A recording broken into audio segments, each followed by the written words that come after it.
Hello and welcome. You might just give people a bit of time before we kick off what is promising to be quite a exciting topic and something that's very near and dear to my heart. So thank you for coming and joining. All right. Well, we might jump straight into it. Thank you, everybody, for joining us today, to a session which promises to be a challenge for me to tightly manage in the limited time that we have, because there is just so much to talk about, and we have some very interesting panel members here to help us talk through today's topic, which is decarbonising the built environment through building retrofits, which I'm conscious is a very big, broad statement, and it applies to a hell of a lot of the Australian economy. We are joined today, and this is our third event, so thank you again for giving up your time to join us today. We're joined today by three industry experts, which we're going to try and touch on a few points across the opportunity and challenges of decarbonising our built environment, particularly in the commercial built environment. So without me messing up the introductions, my name's Scott Blockday. I'm CEO of Sustainable Melbourne Australia Fund, and I'd like to hand over, and if each of you could introduce yourselves, over to you, Josh. Yeah, thanks, Scott. My name's Josh Bruce. I'm the Sustainability Lead for Australasia for JLL's Project and Delivery Services Division. Good, thank you. Shane. Yes, thank you. My name is Shane Adam. I'm the National Business Development Manager for Paragon. We're a national service provider who specialise in the delivery of window film projects, and an installation partner of Sustainable Australia Fund, member of the Window Film Association of Australia and New Zealand. We also do a lot of work in signage and printed graphics too. I am actually very excited to talk about windows. I'll tell you a story later. And Adam. Hi. Hi, Scott. Yeah, Adam Adair from 3M Australia. I'm the window films product specialist in the commercial branding and transportation division. So I've been with 3M for 20 plus years, most of that with the solar control window film. So this is very exciting. Yes, I've been familiar with you and your product for over a decade now. It's been a very long and interesting pathway to see this kind of topic go forward.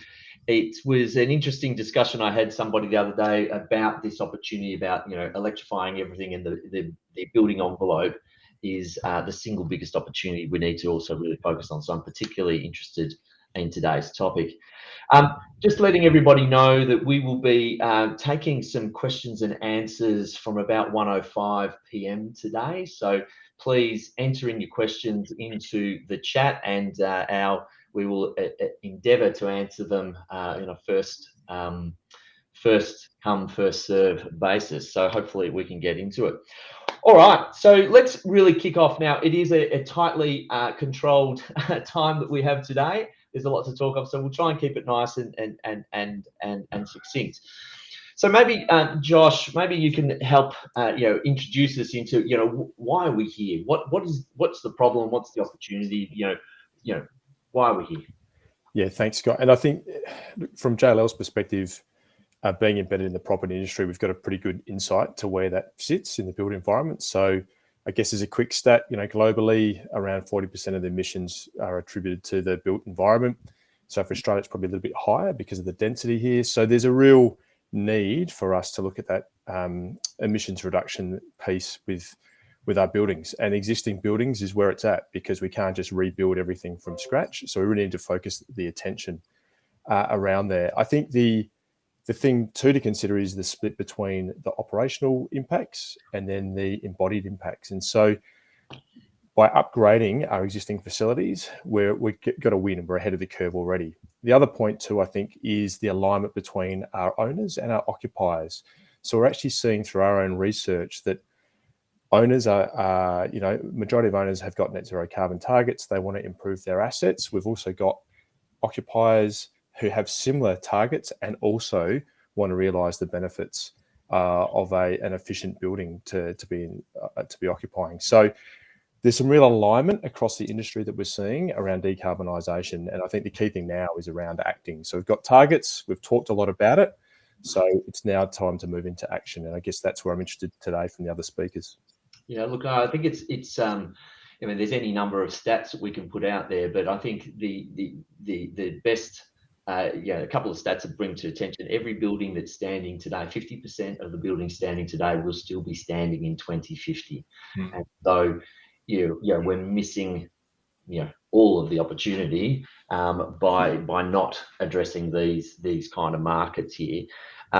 The other aspect to it is that there's significant economic value both to individuals but also to the Australian economy. With it's been estimated by ClimateWorks about $27 billion in energy savings, as well as delivering about I think it's about $12 billion of benefit to the electricity grid. So it's a really interesting dynamic. I've been in energy efficiency for quite a while, and I think you touched on a very interesting point, which we'll go into here, about the alignment between landlords and tenants.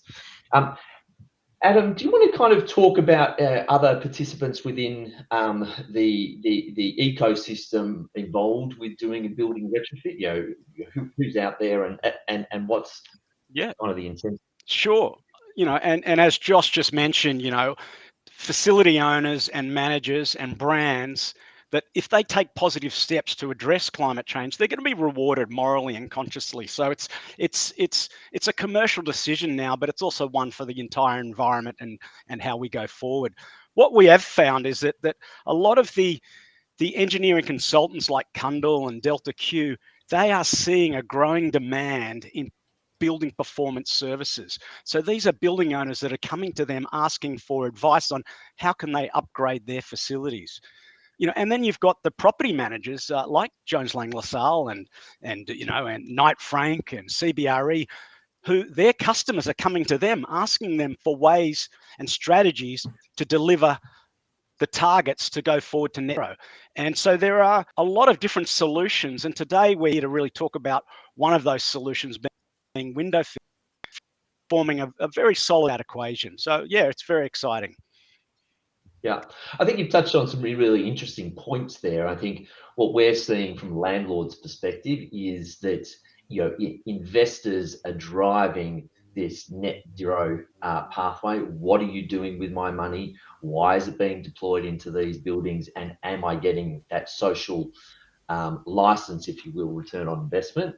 And then similarly, you're getting the tenants pushing on their zero net emissions pathways, and their footprint is perhaps wider than just the building that they're in, but even to attract the greatest talent, you've got to be in better performing buildings. So there's a really interesting dynamic, I think, driving a lot of the activity out there. And maybe Shane, I don't know what you've kind of seen out there as what is really pushing these to start to want to do things, not necessarily know what to do, but want to do something. Yeah. No, absolutely. Similar to Adam, like I've worked in the built environment space for over 20 years, specifically in and around window film glazing for about half that time. But I started in FM as well. I was a facilities manager. But back when I started, we were more worried about probably our CapEx budgets and when the next episode of Lost was on, rather than sustainability initiatives. So there wasn't as much focus on commercial carbon footprint as there is now, unfortunately. But frankly, I personally had no knowledge of what we'll be discussing today from the window film angle, its benefits. There's a great quote which I will steal from the Green Review, which was last year, that window film is the unsung hero of green renovations. We're obviously going to be talking from that perspective, but some of the current challenges commercial building owners and managers do share with us, and why they ask us for our help, why they ask Paragon for our help. Largely the rising energy costs. I mean, we know that energy makes up 10 to 15% of operational costs just for office buildings. So it's getting obviously ever increasing. The critical need to stay viable in this post-COVID working from home landscape, which you and I are both currently still a little bit in, Scott. But also, as you said, the pressure from tenants, especially premium tenants, to deliver net zero pathways as a condition to lease renewal. So that's something that I just hadn't seen before. Obviously, buildings account for about 60% of carbon emissions in cities. And tenants, and especially those with younger workforce, they need assurances that positive change is achievable, because they all want and need to reduce emissions now. Yeah, and look, I've been around energy efficiency for a very long time. The form of finance that we do was created for this very reason of the differences between landlords and tenants, and back then it was a conflict position between the two. Energy efficiency, it's a bit of a, it's the single biggest low-hanging fruit, but we've never really been able to properly capture it. I think there's a joke. Two economists are walking down the street, and they walk past $100 note lying on the ground, and one says to the other, as soon as was that $100 lying on the ground? And they said, no, if it was, somebody would have picked it up. And that's the same kind of analogy here about energy efficiency, is that there's $100 lying on the ground here, but the challenge is how do we really pick that up? Josh, maybe you want to come in and say, how do you pick up those $100 notes? Yeah, look, I think, and Shane just touched on it too there, Scott, the green lease, I guess, opportunity is really starting to emerge. So we're seeing that as that negotiating piece. So I think there's a bit more of a shared understanding there. So previously you touched on that adversarial type element, whereas now there's some common goals for both the owner and the occupier around how do we actually reach these outcomes. So we're seeing a lot more around data sharing, which is then informing, okay, this is where the low-hanging fruit is, which may have been previously disguised. And I think there's probably also a recognition of some shared value. So yes, the value of my property is going to go up. I'm going to be able to attract more tenants. From the tenant's point of view, they can say, well, it fits nicely with my staff retention policy. So it's not just about energy efficiency. I think there's also the well-being aspect around this, and that performance of the building from a social aspect. So that human health, which we're seeing emerging a lot. So often we separate them, but I think they're actually interlinked, and we need to treat them more that way. So I think a large part of picking up those $100 notes now is just a lot around that data, shared values, and the openness to negotiate around. It doesn't mean that it's always straightforward and easy, but at least we're talking about it a bit more, and we're seeing more and more examples of how it works and that longer term investment.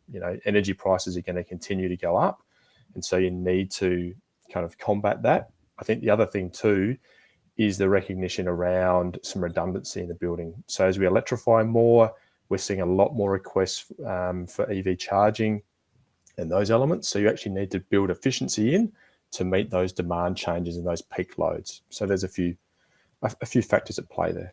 Yeah, right. I mean, there's quite you touched on a couple of interesting things. This electrify everything movement that is really coming through, get off gas.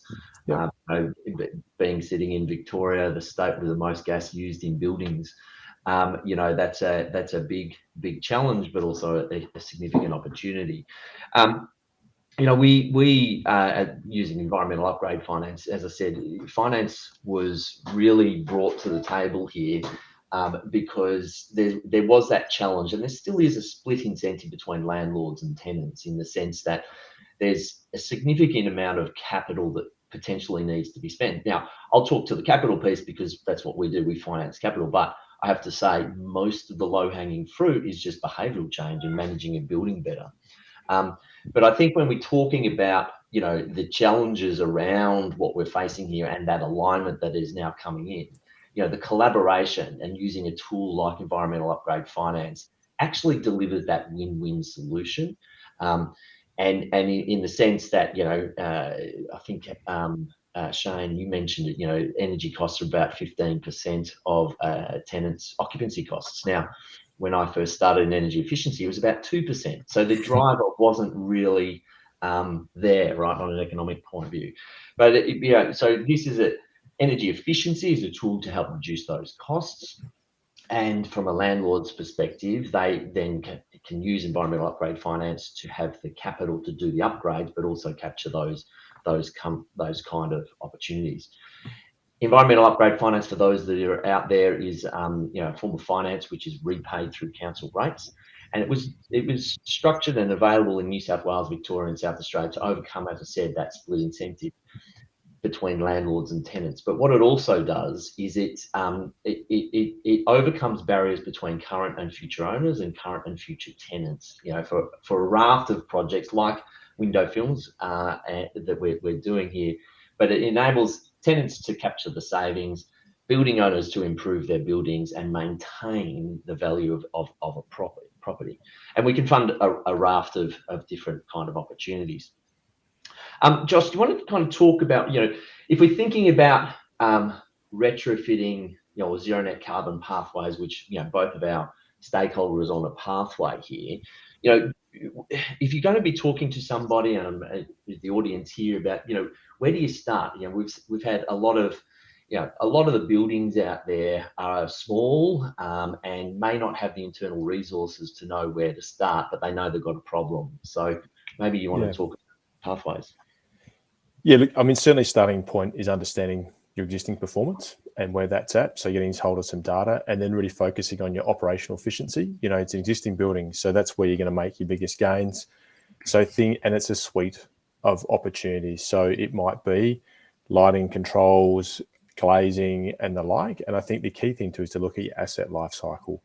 So, you know, it might be that, yes, let's electrify, replace gas sets right now, but you actually may not need to for the next 5 or 10 years. And in terms of your pathway, it may be better to defer that and then take on some lower hanging fruit, get some good gains from that, realise some savings that you can then invest into the future, or look at the instrument that SAF offers. So first thing, efficiency, reduce as much as you can through the low hanging fruit, and then look at what those bigger engineering improvements or upgrades might be, and then maybe on-site renewables depending on the returns of those investments.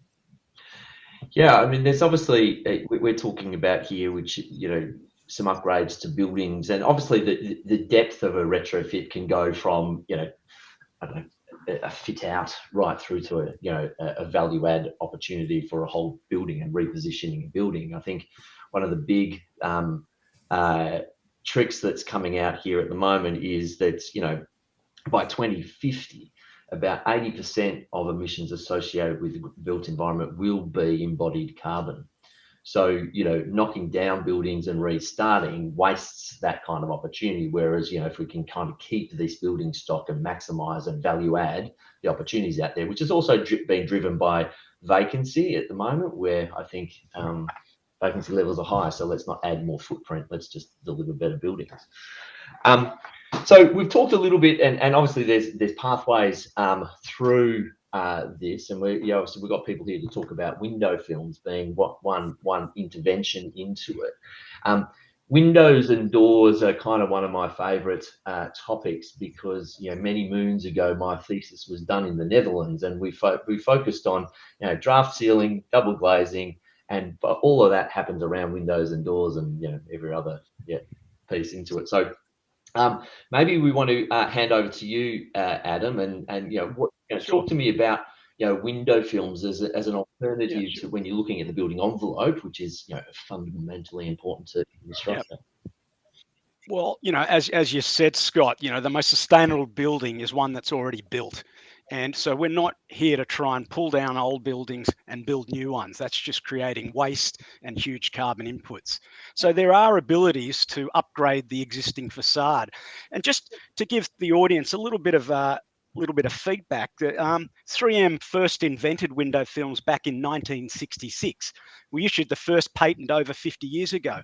Most of those initial solar control films were very dark, very reflective, aesthetically not very pleasing solutions. And I think a lot of facility owners still think of films as being like that. However, now we do have films that can actually block a very high amount of the heat load, but actually be quite clear with low reflectivity. So that the screen you've got there just shows you basically how a solar control window film works. All we're trying to do is reduce the amount of heat load coming into your facility. And that works really well in those peak afternoon summer times that's when electricity is at its most expensive and you'd be running your HVAC system at its most highest load. However, we also know that windows they're our gateway to the environment. We don't want to make them dark. We don't want to cut them off. So there are solutions that we have that can give us that heat rejection, but still maintain the visible light and the views in and out of a building. So it's a proven technology. 3M recently did some testing with Delta Q where we modeled some commercial buildings, and I know something that probably most of the people here today would be very familiar with are the NABERS energy and water ratings. And we've shown that upgrading a facility with a solar control film can add, up to even half a star NABERS energy benefit to those buildings. So there are real benefits that we can have from the existing building. So I think it's a really good opportunity for some upgrades. So really interesting here is part of this electrification discussion is actually boilers, right? Switching to electric boilers away from gas. What kind of impacts do windows and window films have? So you've talked about heat rejection and visible light, but what about the heating in Melbourne? It's pretty cold. The heat is on at the moment. What happens there? Yeah, okay. Well, we've also got low E films. So we've got films that can actually keep the heat in winter, so reduce the heat loss in winter. So you've got your solar control films, and Australia is primarily a cooling climate. So mostly we are looking at trying to keep the summer heat out. But we do have films that can improve the winter heat loss, reduce that heat loss so that you can actually get a benefit, an all season benefit from these films. So really what Paragon, our Platinum Select partner, would do is they'd look to identify and have a look at what type of glazing you might have at your site. And from there, we can make the best recommendation on what will benefit that building. Now, if you're up in Queensland or northern New South Wales, you may not be too concerned about that winter heat loss reduction. It may be all about cooling, but there is primarily cooling needed in most states, and we've got the solutions there. So Shane, do you want to just talk about some of the different scenarios and what you're seeing out there? And obviously building owners talk about low E, double glazing, kind of stuff. What's the role of film here, and performance? Well, I mean, a building's electricity and gas consumption are explicitly linked to the performance of its glazing systems. Windows can contribute up to 40% of buildings' cooling and heating load. So inefficient or inappropriate windows and glazing can have a huge effect on building energy costs. And, simply put, window films, like the ones that Adam was talking about, they improve the thermal performance of existing windows, so leading to substantial cooling and heating cost savings. So, I mean, just touching on the point there, Adam was talking about back in, I think it was 1966, these films were created. I think we've all got pictures of, the cream brick facade building with the reflective film bubbling on the inside. Yeah. And obviously these ones, don't do that these days. Do you want to just, what was the driver back then? Why did why did 3M start looking at this stuff? Oh, I think we've had a pollution prevention pays and sustainability in our company from day dot. So it's we're all about trying to help improve the environment through science, and we've basically got a number of core technologies, and we've drawn on those core technologies to create efficient, durable films. That some of them involve, nano replication and micro replication. Our Prestige series films, for instance, are made up of sort of 250 plus layers of film that are tuned. They're actually tuned to reflect the infrared radiation, which is that heat load that we don't want coming into our buildings. So we've been in this position for many years, trying to create better and better products. And also we've had to create products that meet the aesthetics of what the customers require. If we just stayed with those dark reflective films, there wouldn't be too many buildings looking to come forward to upgrade their facades to look like that. So we've now got solutions that can do so in a very aesthetic manner, and that's really pleasing. And we've also taken the weatherability and testing, and we've now got exterior films that can be lasting on buildings for 15 and 20 plus years. So an exterior film, for instance, on double glazing gives you so much better performance. And that was driven a lot out of Europe, where there is, as you might know, Scott, from your days and your when you did your masters, it was you know, they went into double glazing many years before Australia. You know, there's an old saying that I've heard about Australia is that, you know, I get friends coming from Canada, whereas they feel colder in Australia than they've ever been in any other country in the world. And that's because we have a lot of single glazing. So we're able to upgrade that glazing. So what you're saying is, you know, this is depending on the use case, and we all recognise there's, you know, innumerate amount of opportunities within the kind of buildings, but, you know, you could, you know, use these to, in the context of, you know, double glazing as well as single glazing to both improve the thermal, or you might be doing a, you know, half-life kind of upgrade, or a smaller building, lower budget. It may not be a premium grade building. You know, I think there's opportunities that can go into it, and you know, thank you, Jeff Robinson. There's a few questions going on there, which we will get to, no doubt. Do you want to just talk to, you know, Adam, the energy efficiency and upgrade cycle? Because you're starting to talk about, you know, well, what's that part? Yeah, I guess this comes back again to the education, and that window films really are a viable solution. And what we've seen in the market is that there are a number of solutions to doing an upgrade, and we never suggest that you would just go with one alone. It's all about trying to use, you know, a suite of solutions to give you the best outcome for that building. Now, often what we've seen is that you know, when a building owner goes to a company to get that advice, they may overlook the facade. What we're saying is, if you're doing a number of these upgrades, have a look at the facade. And I really suggest, before you go into your HVAC system, if you can reduce the heat load coming into your building, that's going to maybe reduce the amount of HVAC that you might need. Or you may be able to, as Josh said, put off that spend for 5 or 10 more years if you're able to run the HVAC at a more economical level, because you've reduced that solar heat load. So again, it's about, don't forget about the solar control films. It's very easy for 3M and Paragon to come in and make an assessment of your building and determine what the benefits will be. So, you know, if I've got one message, is when you're looking at optimizing your building, don't forget about the envelope. All right, so we're talking about a capital upgrade here, obviously, to the building envelope. Yes, absolutely. Reduce the load, optimize your systems. You know, start to work from the outside in, and that goes to, you know, but heat load, draft proofing. You know, even facade outside of the windows as well. You know, so what do we start to look at when we're talking about the capital costs associated, perhaps relative to, I don't know, another industry standout, whether it be double glazing or heaven forbid triple glazing? Okay, well, this one might be for yeah, I was going to say, I'll jump in here. Look, it's window films, as I said, actually going on from what Adam was saying, is, if there's a message here, it's put replacement of inefficient windows to the side for a moment, and just look at especially if you're retrofitting, and look at window films as the unsung hero.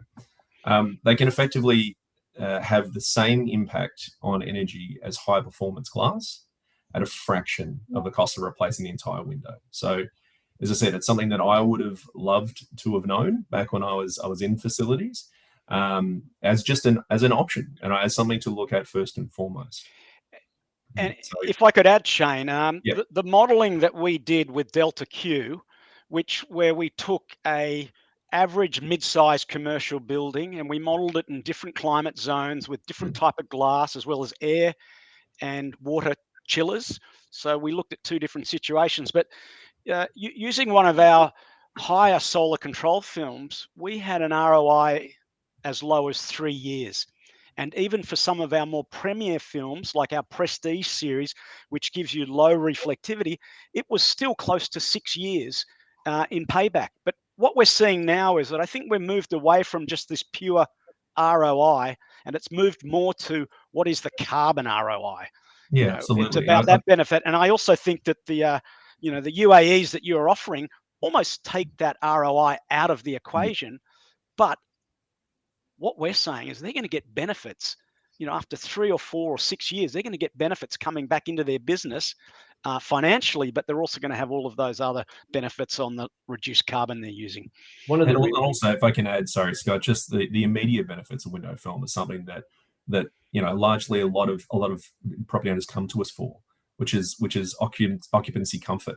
Yeah. Right? So reducing those hotspots, 95% of glare on computer screens, can be solved immediately. I mean, this is a passive solution, and it's one of the quickest and simplest energy conservation measures available. Like it's one of the most cost-effective sustainability initiatives to enact. It's actually one of the key points where I was going is health and well-being. I mean, just a little bit of a tangent. Sustainability Victoria did the Healthy Homes program, and they identified that the medical and health benefits are 10 times the value of the energy savings. Now, I know that's in a residential case example, but health, comfort, and it goes to all of those scenarios we're talking about, which is how do you bring the right people back into the office? It's very comfortable, as we're all evidence of here, just sit in your home and not do the transit in each and every day. But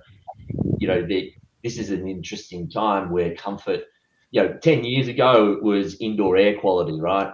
And we're focused on that as a proxy. How do you measure that as a proxy and get actual tangible benefits? But I think thankfully we've moved beyond that and saying we spend 8 to 10 hours a day in our work environment. What do we need to do there?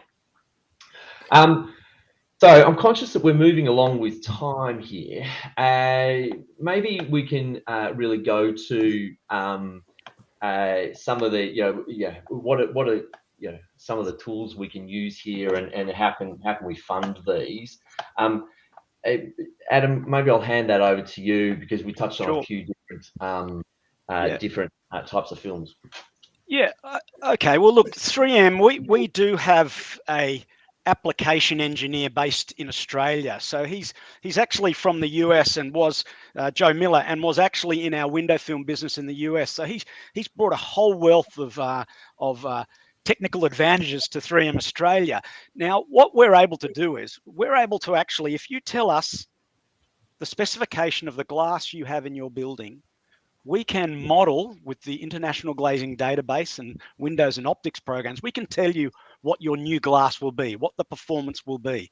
And that's a really good tool to determine very quickly, is window films a candidate for your building? So we can do that, and through Paragon, we're able to supply that.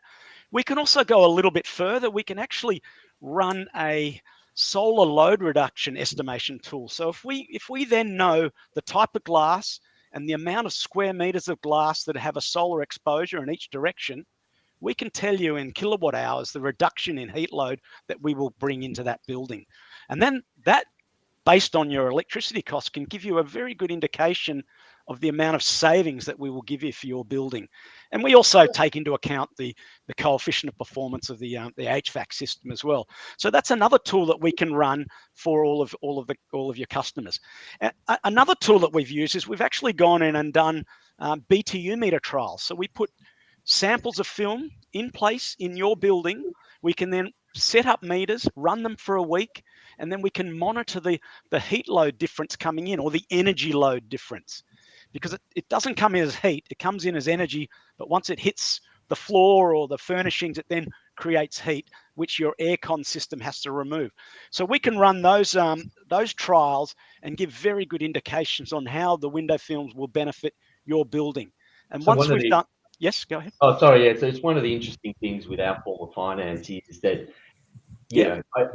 we all heard that, right? You can't manage what you can't measure. And so our form of finance is the only form of finance in the country that legally has to deliver a positive environmental outcome. So we need to be able to see what is the project we're funding, and what is the estimated environmental benefits of the project. You're saying that these tools can actually help deliver that. Is that something that's it? And look, we did work with your technical people, and to get window films into the program, to get Paragon on as a partner, we've actually done quite a bit of modeling to show that solar control window films will create benefits. Now, that said, there may be some facilities which may have a lot of shading or very efficient glass. Those may not qualify, but I think most of the built environment really is there to make improvements with, and I think we can show that, and then that's where your funding is able to deliver.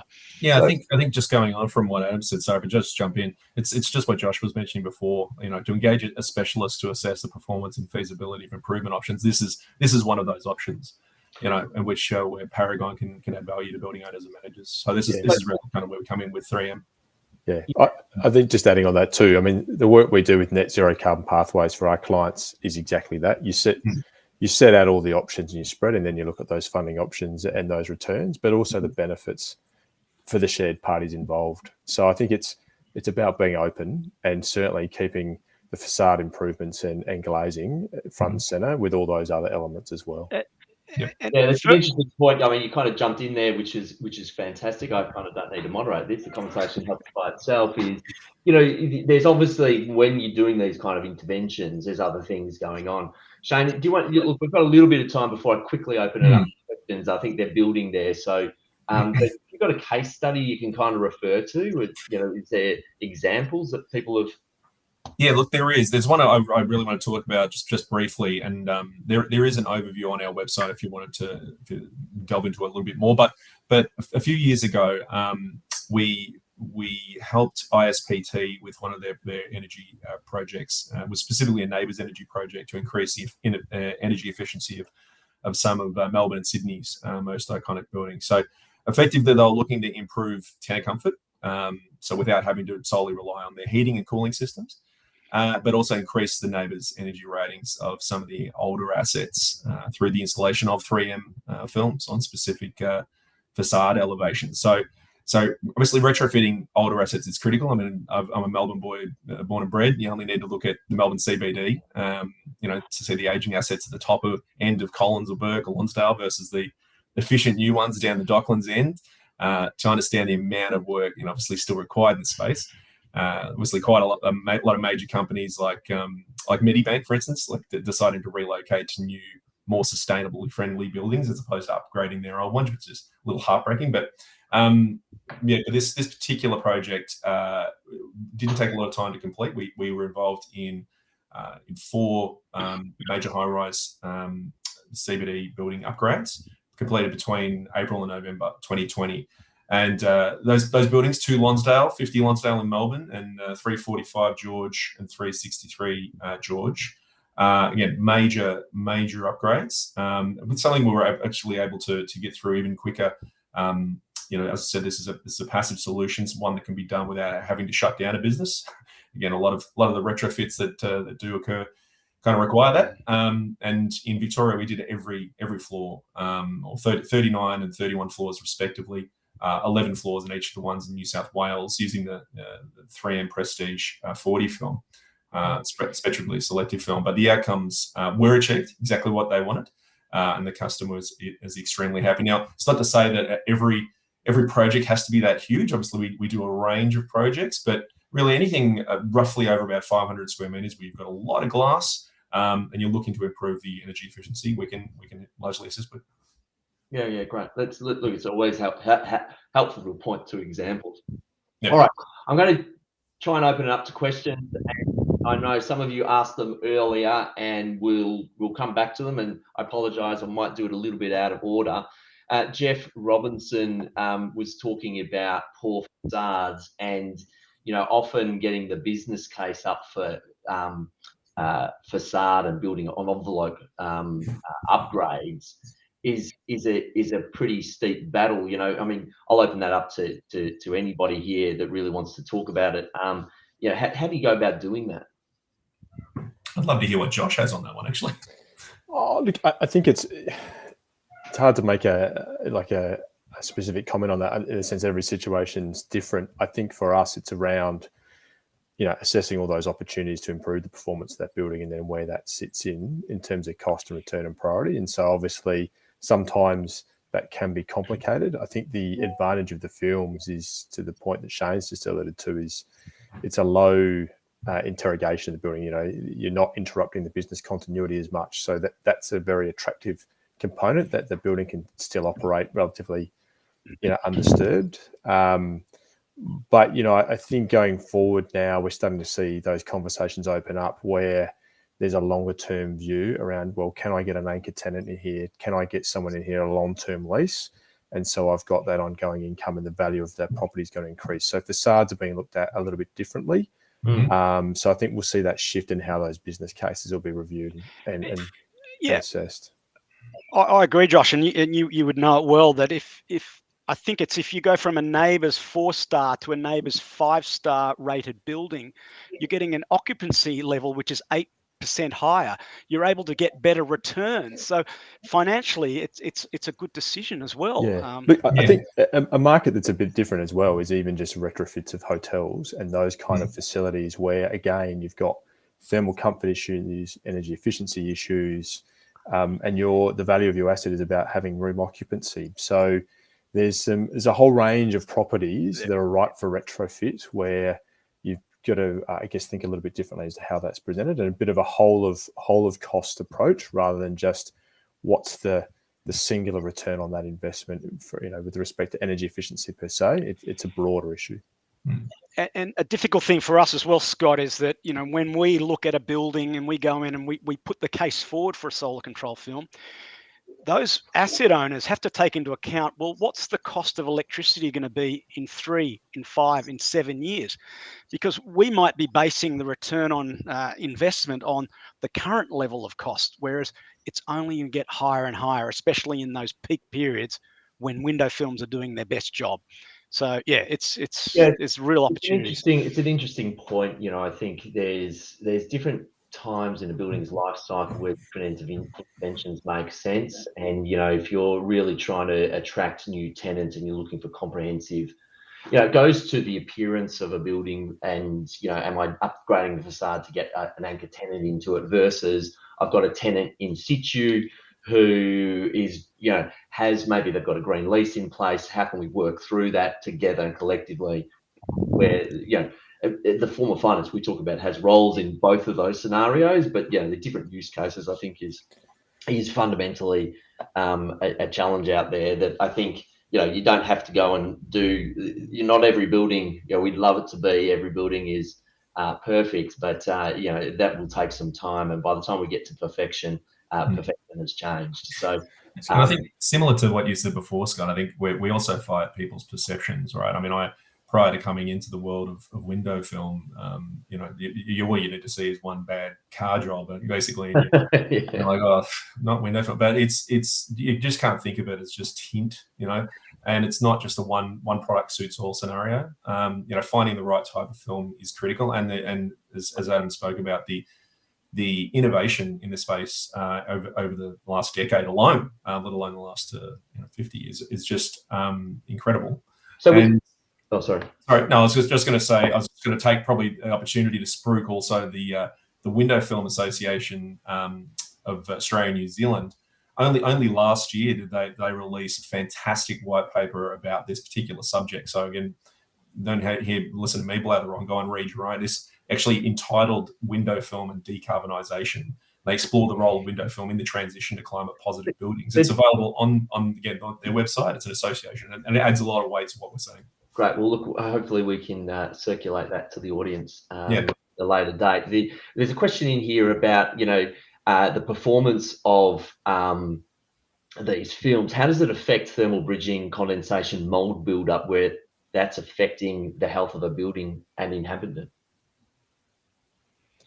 I know that for single glazing, if you do have condensation, and we come across this, often it's not recommended that you install a low E film.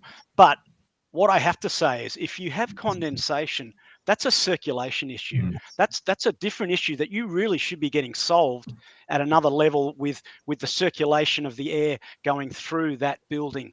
So I would hope that if those conditions were there, that if we were looking at upgrade with solar films or low E films, that you would also address that separately, so then it wouldn't be an issue. Yeah, right. No, that's helpful. Look, thank you, and thank you for the question. There's a question in here about the consulting and design costs for the finance. So obviously, you know, every building is different, and we should go in and construct that. And Josh, you go in and help these zero net pathways with both owners and tenants. There's a question around, do we cover the consulting and design costs? And the answer to that is yes. Often we come into the discussion at the time where money needs to be invested and get the actual project up and running, but there's many aspects to delivering a project like that, and we can fund that into it. We're also working, and I'll give you another example. It's not in high-rise commercial offices, but industrial. You know, we're working with a client who has a zero net pathway that they have to go on, and they don't know where to really start. But so what they're doing is they're doing the no regrets project, which for them is rooftop solar, because energy they generate behind the meter is cheaper than what they can buy in front, you know, and into that project, you know, because they'll get the cash flow benefits from that. We're funding in a consultancy that helps them set out that pathway to achieve. They were bought by a global conglomerate, and they have all of these global commitments, and, you know, how do we get to achieving that? And I think one of the things that we specifically allow for this is because, you know, what the thing we always see is, where do I start? What do I do? You know, there's a lot of great leadership stuff happening at the top end of town. You know, there's tens of thousands of mid-tier buildings out there with owners that don't have a sustainability manager. They may have, you know, less capability. So yes, we do is the answer to that question. I'm going to go into, there was a question here about heritage. Shane? Yeah. Shane or? I'm happy to answer heritage, because that's where some of the technologies that we have with particularly our Prestige series films, we can upgrade a heritage building with a film that's effectively clear, but still has over 50% total solar energy rejection. So solar control films that won't affect the appearance of the building. Heritage hate dark reflective buildings. They want to maintain what they've got. And we definitely have some very good solutions in our Prestige series that can meet those needs. Yeah, just to go further on that, we do heritage jobs all the time. Even just working with one of the SAF partners councils the other week, working on one of their memorial halls to install low E film. So yeah, absolutely, it's an option. Yeah, right. So it's a realistic solution for those use cases. 100%. That was a clear film, clear low E film, which will add insulation benefit. So it makes it easy for you to get that benefit.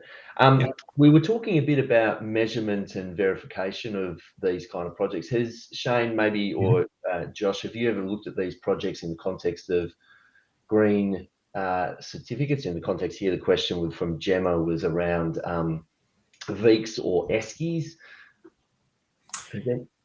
Yes, I believe window film is yet to be eligible, I think, for VEEKs, but I think it's in the process.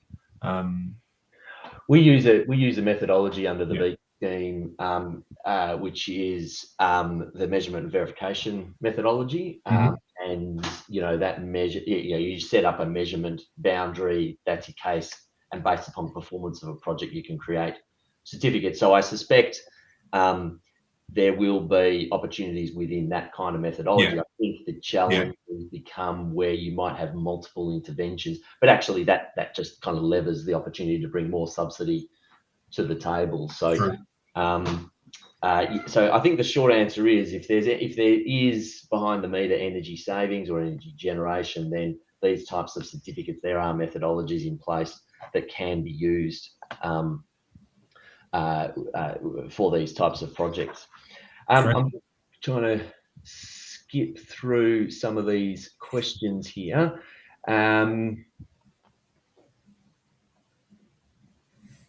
Is there any restrictions on the age of the windows on which you can apply film? No. I know. I mean, film can be installed on all types of glass, annealed, laminated, toughened. If you're getting a very old building, a very old heritage building, it might have some 3mm plate glass in it. Well, we've got films that can help in the solar control, but we can also bring those films up to grade A safety standard, which sort of is like a double solution. You can get two benefits from the one film. So no, it can be installed on pretty much any situation. Yeah. I did see a question there earlier about the potential for thermal stress and whether that may crack glass. 3M, we do have our own software that we can run that gives us a very good indication of whether that's an issue. And really, it's a very rare occurrence. And there may be situations where you might then go to an exterior film. And when you're putting a film on the exterior, it's basically reducing that thermal stress load. So it negates any of those So issues. that kind of touches on two other kind of questions there is, are there any kind of glazing you can't use this on? In short, maybe. Like it's I think that's one of is that a diplomatic way to say it?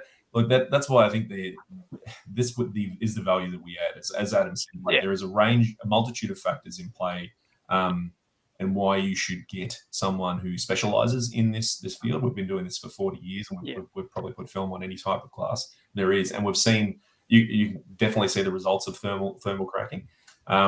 And prove that, but not only glass type, which is first and foremost probably the biggest factor, but there's facade orientation, location, window to wall ratio, age of the building. There's a whole range of things that again we take into factor to make sure that determine the right type of film for the right type of building. So Josh, I don't know if this is a question for you and what you see is, in your team across JLL about cleaning and maintenance of exterior. I don't know if this is, do these kind of interventions affect the FM maintenance? I don't know if it's Josh or somebody else. Oh, look, I can comment on that. It's part of our portfolio, but we would work with the likes of Paragon around understanding that in 3M in terms of the best care and maintenance approach to that, and then build that into schedule so that you maximise the longevity in the same way we do with solar, and have a cleaning and maintenance program there. So it's all the same thing, and that's fleshed out up front, and so everyone understands that and built into the process. Yep.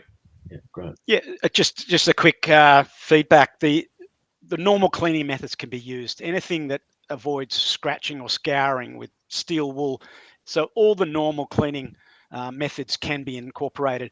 The window films have a hard coat on them, which it's not quite as hard as glass, but it's very close to it, and that helps protect the polyester, which is giving us the solar control benefit. So it's not really an issue at this stage. Okay.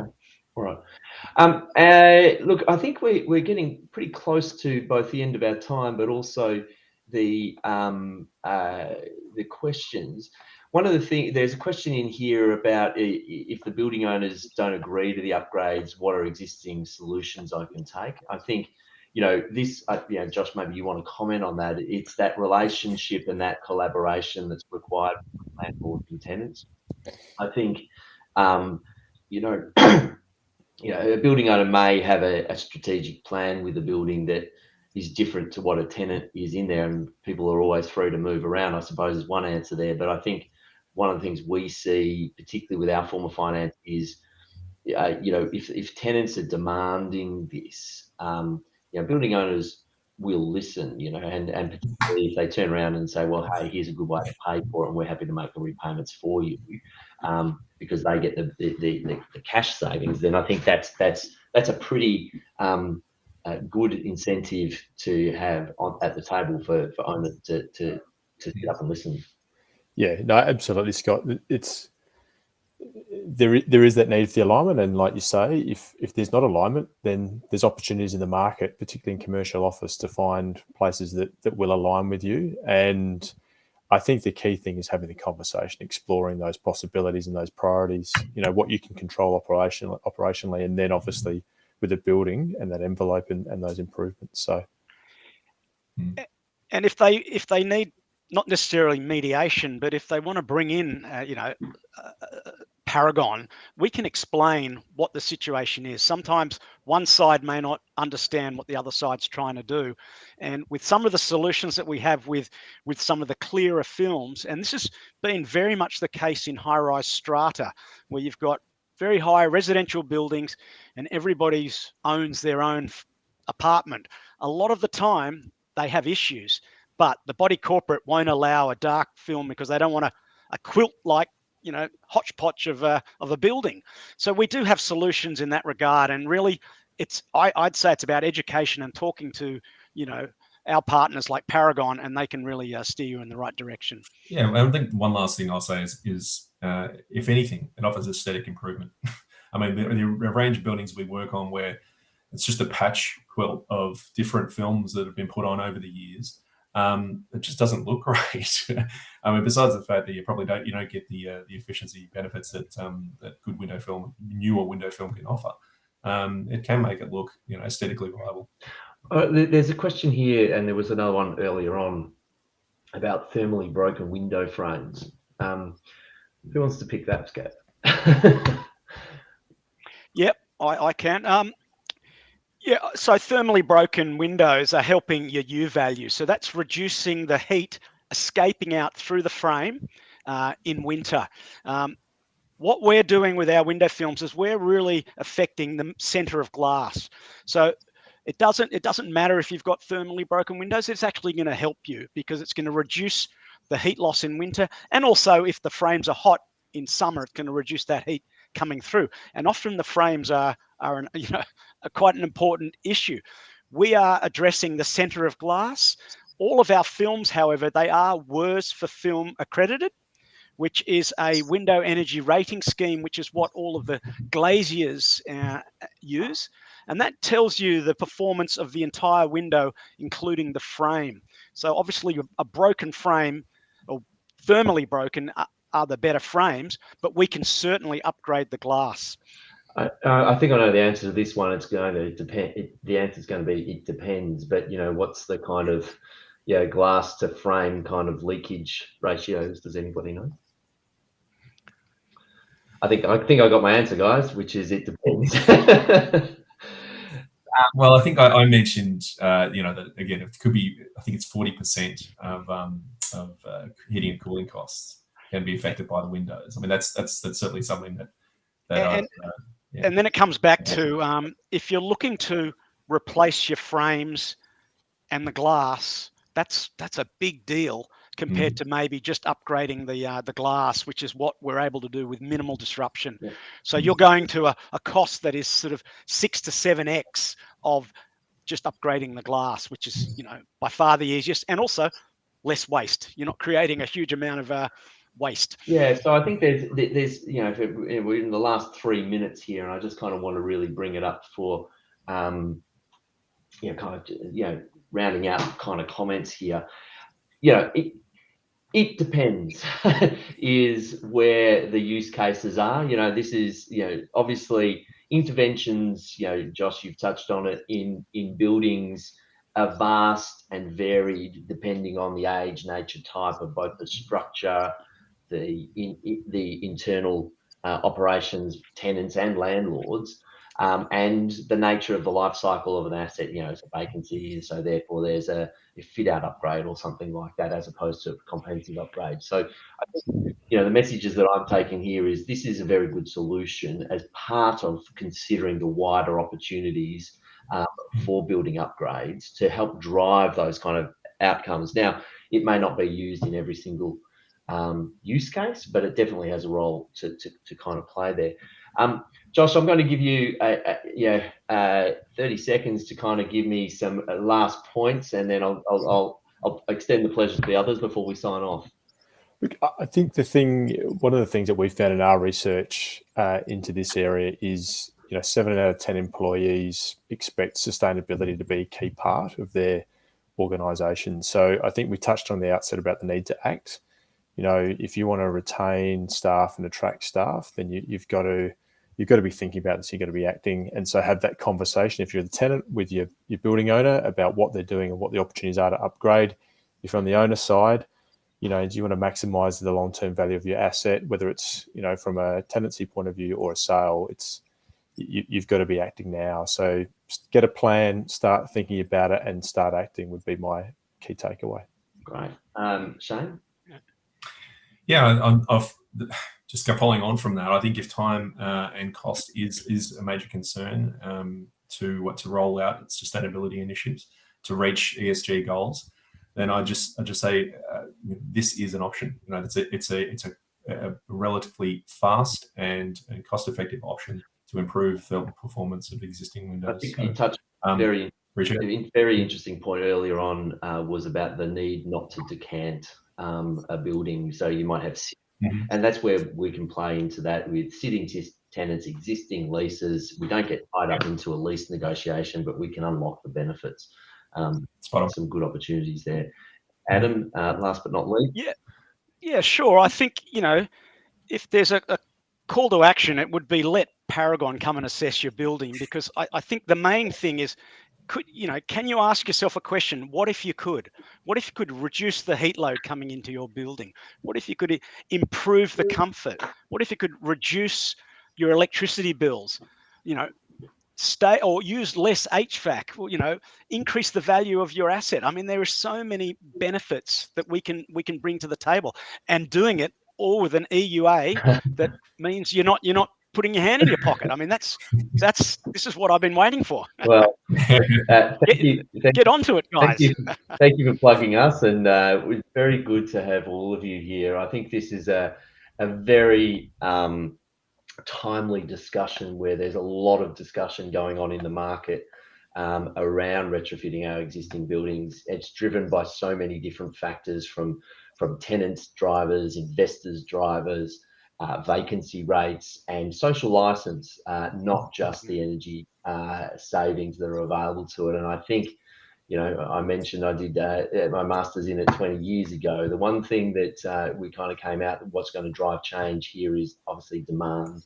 And demand is out here for this kind of activity now because of all of those inputs. So, look, thank you very much for your time. I hope we managed to get and put on an entertaining show. I'm conscious that we're 2 minutes over. So, look, thank you all for joining, and it's been a pleasure having you here. So I look forward to catching up with you independently. Thank you, Scott. Thank you, Scott. Cheers.